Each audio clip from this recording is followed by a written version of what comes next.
कराची में मुस्बत केसेस की शरह 20.88% रिपोर्ट। शहर कायद में 19 अफराद जाँ बहक।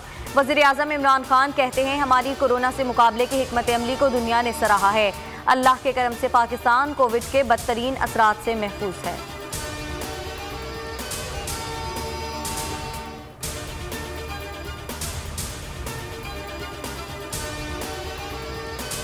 सिंध के तमाम तालीमी इदारे 10 मुहर्रम तक बंद रहेंगे। लॉकडाउन के बायस मुलतवी होने वाले इंटर के इम्तिहानात मंगल 10 अगस्त से शुरू होंगे। महकमा तालीम का फैसला, कहा इम्तिहानात 6 मुहर्रम तक जारी रहेंगे।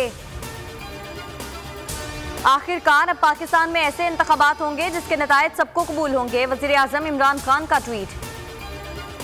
लिखा कि वजारत साइंस और टेक्नोलॉजी की बनाई गई इलेक्ट्रॉनिक वोटिंग मशीनों का मुआयना किया। शिबली फराज और उनकी टीम को मुबारकबाद देता हूँ। विफाकी वजीर साइंस से शिबली फराज का ट्वीट। लिखा इमरान खान साहब का मशकूर हूँ, उन्होंने इस अहम काम के लिए मुझ पर एतमाद किया।